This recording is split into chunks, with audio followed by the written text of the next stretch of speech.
Hey, good morning to you. Let me just say it. Jesus is Lord. Thank God. Hey, the Word works. Hebrews chapter 11. That whole chapter is just so powerful, so packed with promises, with the faith of God and what faith will do. And by the way, faith will do all things.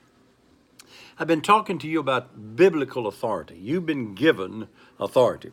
Let me read this to you out of Hebrews chapter 11, verse 33, verse 32 and 33. What shall I say more about all of these Old Testament saints?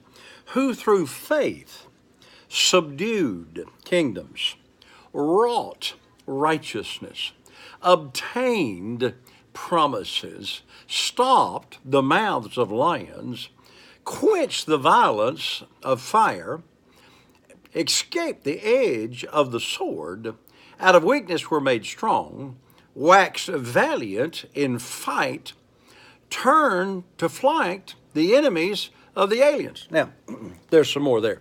But watch this. Authority and faith are the power twins. Once you realize you're in charge and the devil can't just come along and put it to you, you say, no, I'm not going to have that. So what's some of the things it says here? It says, who through faith subdued kingdoms. The word subdued there means they went in and did something. They took it from the enemy.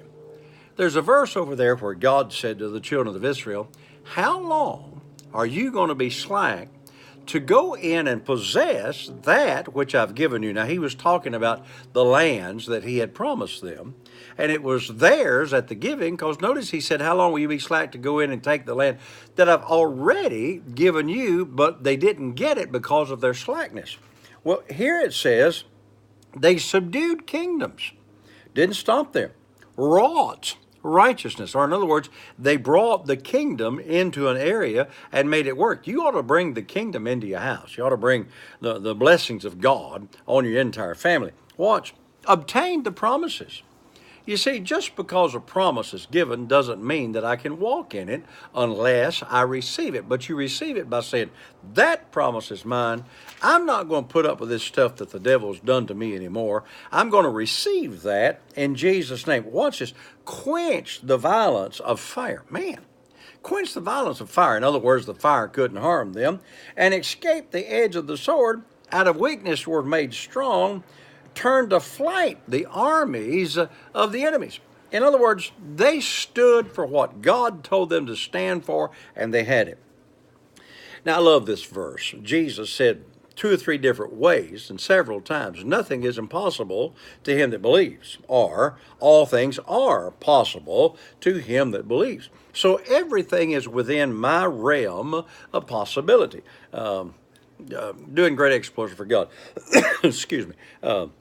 Walking in divine health all the days of my life, having enough money to pay my bills on time, having a good marriage, not having to argue with one another, not fighting with one another. All of those things are promises that's in the Word of God, but I had to believe that.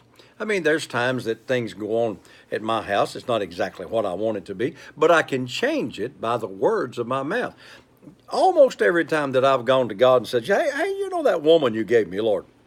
You need to change this and that. He usually says, maybe I need to change you.